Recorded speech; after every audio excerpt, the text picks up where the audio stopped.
إذاعة القرآن الكريم من القاهرة. موقظا بالنور أجفان الحياة،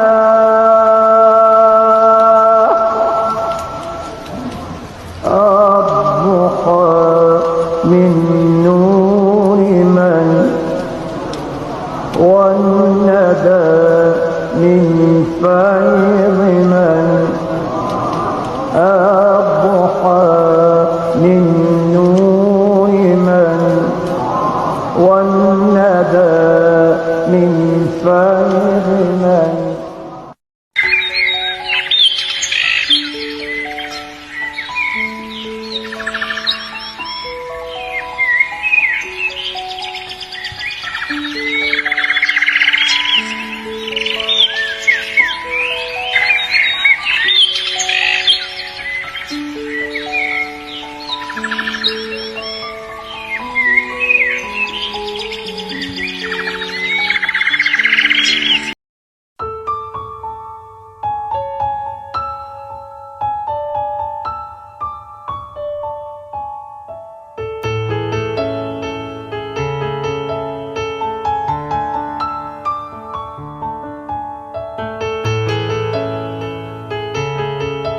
السلام عليكم ورحمة الله، ازيكم عاملين ايه؟ النهاردة أول مرة أعمل معاكم روتين، فكنت مكسوفة شوية وقلت لازم أتشجع كده وأشارككم يومي. إن شاء الله نعمل مع بعض حاجات كده كتير من دي. أنا عندي 3 صالات في البيت، صالتين كده فاتحين في بعض وصالة داخلية، وأنا كنت في الصالة اللي برا الكبيرة. النهاردة هنعمل روتين كده بسيط، يعني مش هنشيل ونحط كتير، مش هنجهد نفسنا أوي يعني. قلت أبدأها معاكم حاجة خفيفة، فهننفض كده على السريع كده الركنة بتاعتنا، ونروق كده نظبط بس المكان. روقي كده ايدك تبقى على طول في البيت أول بأول، مش هتاخد وقت معاكي، مش هتاخدي وقت ومجهود في تنظيف البيت.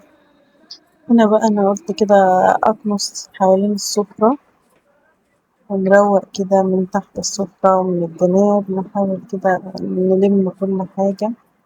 أنا والله يعني كسلت أطلع المكنسة الكهرباء، فأنا قلت أنا كنت كده كده أصلا يعني منفضة وماسحة وشايلة كل الفرش من كام يوم، فقلت هاخد كده من فوق الوش بلاش أطلعها يعني.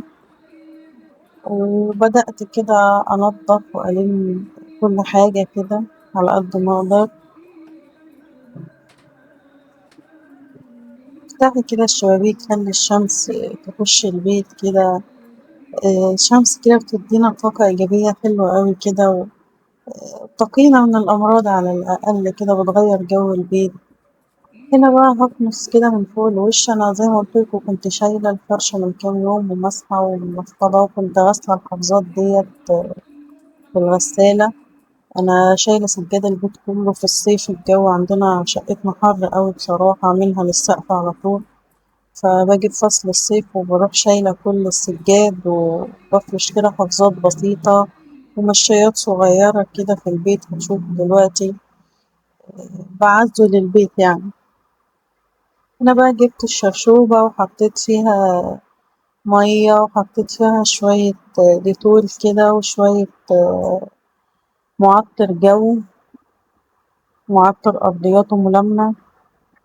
بدأت كده إن أنا أخدها تطويقة كده على السريع، حتت الزهرة بس يعني، مش هنشيل ولا هنحط. أخدت هنا كده من حوالين السفرة يمين وشمال، مطرح كوكو ما بتخش تبهدل الدنيا كده. بنتي ما بيحللهاش اللعبة أصلا إلا تحت الكراسي هناك كده، وتاخد الأكل في إيديها وتروح هناك كده تبهدل الدنيا، يعني ما شاء الله عليها ما بتتوصاش في الحاجات دي والله يعني. تاخد الشهادة العالمية في الموضوع ده.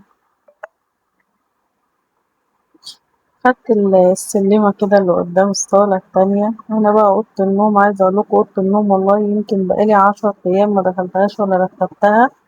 أنا الشقة عندي حر أوي وبالذات الأوضة دي بتبقى في الحر يعني نار، محدش بينام فيها أصلا، احنا كلنا بننام يا في أوضة الأطفال يا بنطلع ننام في الصالة برا، فعشان كده هملاها شوية يعني، بس قلت لأ مش هينفع لازم بقى نديها ترويقة كده على السريع نروق الدنيا.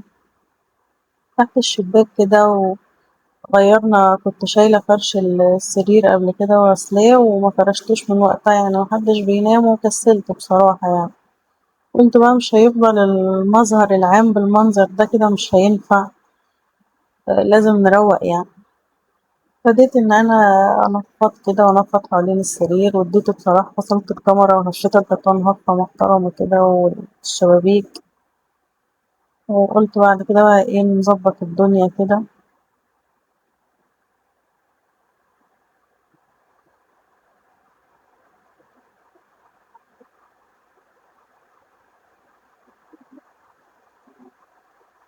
بصراحة يعني جو الأوضة دي والله يعني لا يطاق، محدش بيستحمل أصلا يقعد فيها يعني. الجو عندنا هنا هي بالذات الأوضة الوحيدة دي في البيت كله، يعني البيت كله هوا حلو، وفي الصيف في عز الصيف هوا جميل يعني حلو أوي.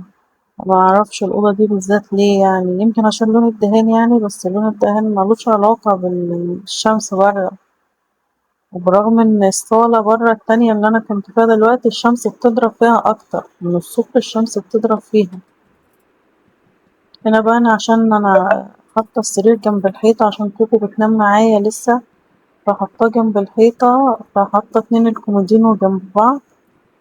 بديت بقى جبت ملمع الإزاز كده وبدأت إن أنا ألمع كومودينوهات كده الإزاز من فوق، ورشيت رشة كده بسيطة على الخشب، وبدأت إن أنا ألمعه برضو، ورصيت كل حاجة تاني. هما شايفين الأوضة فيها كمية كركبة يعني مهمولة مهجورة. ما بحبش والله أسيب الحاجة كده، بس يعني الواحد مكسل، الجو حر أوي بصراحة، وعايزين نفضل قاعدين كده في حتة ترطب علينا، فهاملة الأوضة دي أوي بصراحة يعني. أنا بعترف ده غلط يعني، بس إن شاء الله يعني ما يتكررش. اهي كوكو يعني إن شاء الله، لأ هي جاية تشوف بس ايه اللي ناقصه كركبة تكمل كركبة عليه. احنا بقى ملمع الأزاز كده وادينا التسريحة تلميعة كده على السرير. هنا خلصنا التسريحة وروقنا عليها ومسحنا الإزاز ومسحناها من تحت، الخشب وكل حاجة كده روقناه.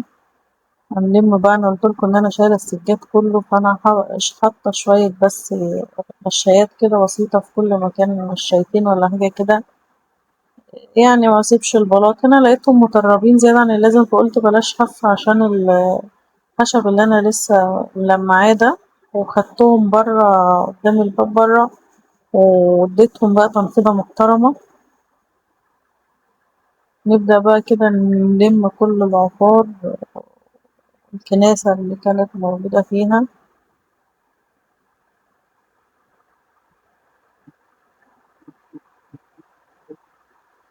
والشبابيك دي برضه أنا مسكتها، الباب البلكونة ده أنا مسكته بالفرشة بتاعة الجاروف الصغيرة، وهشيته هشة كويسة برضه.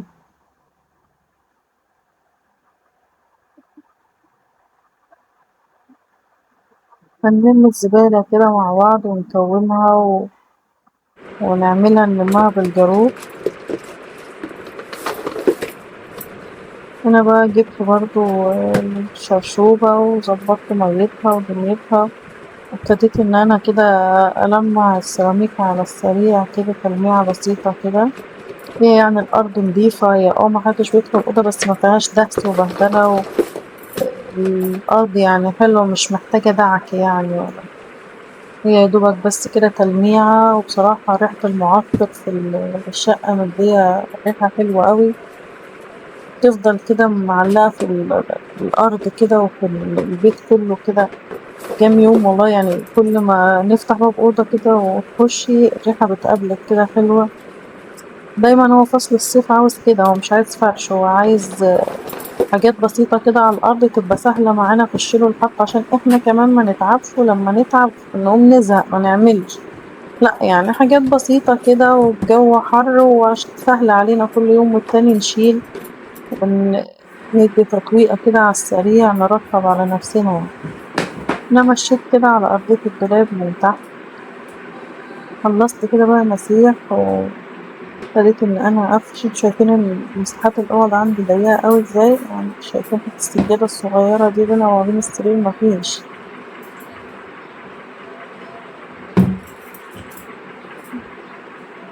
السجادة الصغنونة دي بتاعت أوضة الأطفال، بس أنا عشان شايلة يعني الفرش من أوضة الأطفال قلت أفرشها هنا، هي صغيرة.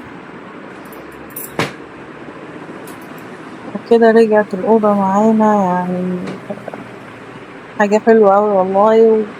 وما نتمناش إن احنا نهمل المكان كده تاني، والحر يخلينا دايما طفشانين ودايما هربانين ومش قادرين نعمل حاجة، بس كده عايزين نفضل قاعدين في حتة يكون جواها حلو ونفضل قاعدين كده. أوضة النوم معانا بقت جاهزة، وكمان رشينا معطر على الستاير وعلى الفرش وظبطنا كده. دايما المعطر رشيه على الستاير وعلى الفرش ويفضل ريحته ثابتة، وكل ما حد يتحرك أو الفرش نفسه كده يتحرك أو حاجة الريحة تطلع تبقى ريحته حلوة. أنا أوضة الأطفال بقى أنا عندي ضيقة أوي أوي، ما بعرفش أصور فيها، بس أنا ما عملتش فيها برضو حاجة. أنا ظبطت السراير كده بس على السريع، وكنست الأرض واديتها تطويقة سريعة برضو كده. هنا دي الصالة التانية، أنا قلتلكوا إن أنا عندي صالتين، دي صالة داخلية قدام الأوض. هنا أنا فرشة حصيرة بلاستيك مكان السجادة، برضو كنست كده من فوق الوش، ما شلتش فرش ولا أي حاجة. كنست وهنطلع الزبالة على السلم، هكنسها أنا بعد كده.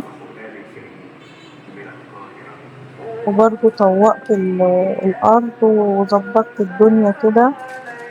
ودي أسهل روتين ممكن تعمليه في يومك، يعني هو روتين اليوم الطبيعي مش محتاج حاجة، يعني نروق الدنيا كده ونظبط الفرش ونشوف ورانا ايه كده، وإيدنا أول بأول كده في البيت، يفضل البيت بتاعنا كده شكله حلو ومنظم. وإن الأطفال والله بتبهدل كل حاجة، يعني احنا مبنقعدش أصلا طول النهار نبهدل ورا منهم، نلم ورا منهم اللي هما بهدلوه قصدي، ونلملم من هنا ومن هنا، بس يعني على قد ما نقدر هنتعب، بس يعني لازم نكون على قد ما نقدر الدنيا مظبطة كده حوالينا.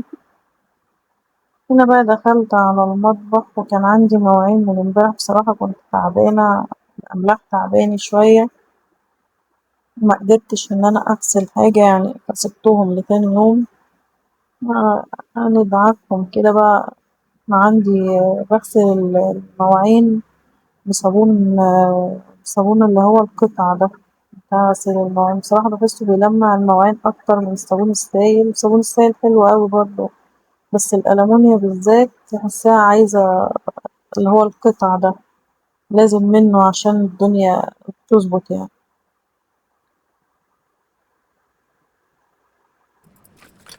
ما كانش عندي مواعين كتير، يعني هما حلتين وكم طبق كده، يعني مفيش مواعين كتير. هو كان كوبايتين قهوة كده على كام كوباية معلقة، وظبطنا كله. أنا عندي خصاصي سلكة مخصوص للكوبايات، غير السلكة اللي بتستخدميها في غسيل المواعين. أنا عندي السفنجة دي اللي هي السلكة دي مخصصاها معايا للكوبايات بس، ما بغسلش بيها باقي المواعين يعني. وبغسل بالسلك التاني اللي هو السلك بتاعنا العادي ده بقى بدعك بيه المواعين. لكن انت دايما حتى يعني لو مش هتستخدمي ليفة كده خصصي للكوبايات حاجة تانية لوحدها. هنظبط بقى كده الحوض، اديناله دعكة كده على السريع. وبالمساحة دي بصراحة المساحة دي حلوة أوي، بتشد كل المية من على الحوض وبتنشف معاكي بسرعة. أنا بقى نبدأ بقى تجهيز الغدا، وطلعت هنا فرخة من الفريزر وأنقعها بشوية مية كده تفك معانا عشان نبدأ نجهز غدانا. ومحلانا والله كل يوم كده نقوم بس كده تنفيضة سريعة على السريع ونخش نشوف نعمل غدا ايه ونجهز كده ونملى بيتنا دفا وخير. كنت فصلت قلت قبل ما أبدأ كده الغدا أعملي كوباية قهوة كده تظبط المود شوية، نايمين أصلا يعني الساعة 11 كده قرب الضهر، فقومنا روقنا على السريع وفطرنا الأولاد وهنشوف غدانا ونشوف اللي ورانا. هما هنا كده هما كانوا فطروا يعني بس عايزين حاجة كده ياكلوها يتسلوا فيها، فهبدأ أعمل لهم كده سندوتشين مربى كده، أي حاجة كده تديهم طاقة ويبعدوا عني شوية.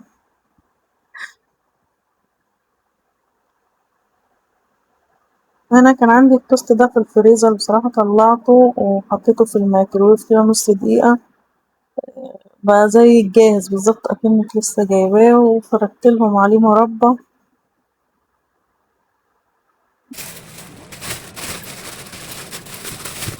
عملتلهم كده سندوتشين مربى يتسلوا فيهم بعيد عننا.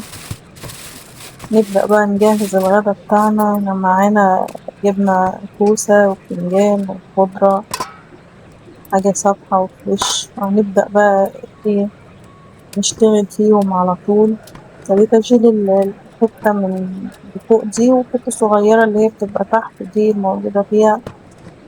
ننضف كده الخضار بتاعنا. قولولي انتوا بتغسلوا الخضار قبل ما بتقوروا خضار المحشي ده الكوسة والبتنجان ولا بعد؟ أنا عن نفسي بقور الأول كده، بعد كده ببتدي إن أنا أدعكهم وأغسلهم كويس.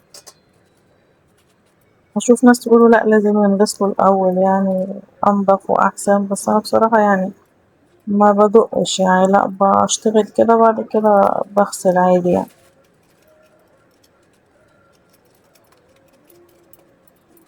أنا المقوار اللي معايا ده من أيام ستي بس بصراحة برتاح فيه، ما برتاحش في المقاوير المشرشطة بتاعت الأيام دي. ده واسع، بقه واسع كده بيخش يجيب البتنجانة كلها في لحظة لكن التاني باحسه بيقطّع منّي الحاجة وبيخربشها من جوّه، ما باعرفش أشتغل بيه بصراحة. ده أنا أخدته من أمي والله بعد ما اتجوّزت، ما عرفتش أشتغل بالمقاوير الجديدة بتاعتنا دي، فأخدت منّها ده.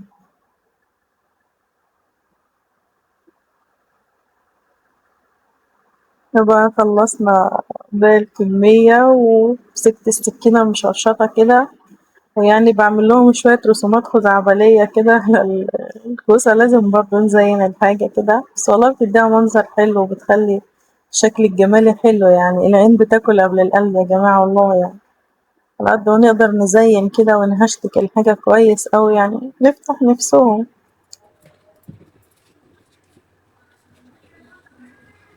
ونشرشطيها بقى كلها كده وظبطيها. نبدأ كده بصلتين قطعناهم وحطيناها على النار. أنا بعمل التسبيكة بتاعة المحشي بالزيت. أنا ضربتهم في الكبة يعني، وحطيتهم بقى يتسبكوا. على ما يتسبكوا هنجهز الطماطم بتاعة التسبيكة.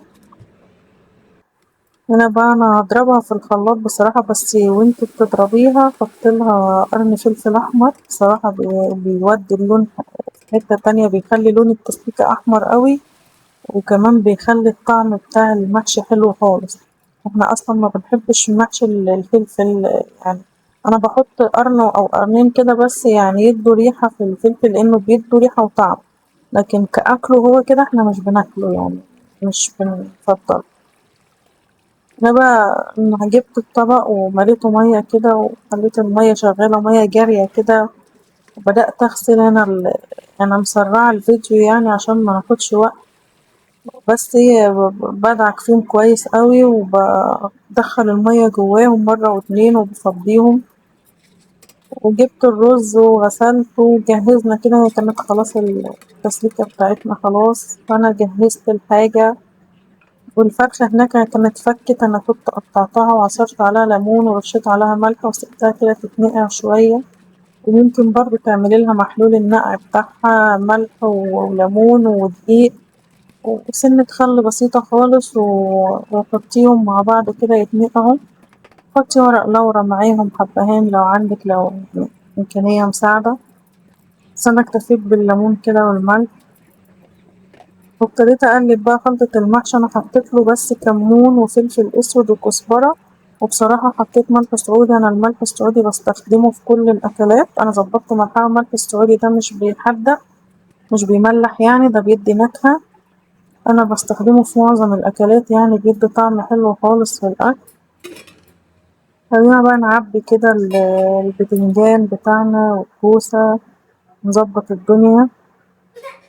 هنا بقى كنا خلصناهم ورصينا ومشطرنا والله يعني، نظبط الدنيا. بحب البيت والمطبخ أوي بصراحة يعني، وأوقات بيجيلي وقت إن أنا ببقى زهقانة مش قادرة. بس في الحالة العادية يعني، في الطبيعي بتاعي لأ، بحب البيت وبحب المطبخ ومبحبش أطلع برا كتير. كانت الفراخ بقى استوت معايا، وحطيت الشوربة عليها طماطمية صغيرة مضروبة في الخلاط كده، وسقيت البتنجان وسويناه. وده كان يومنا، يوم بسيط، ويا رب يكون الفيديو خفيف عليكم. لو عجبك الفيديو حطيلي لايك ودعميني بكومنت، وقوليلي عايزين نعمل ايه مع بعض الأيام اللي جاية. مع السلامة.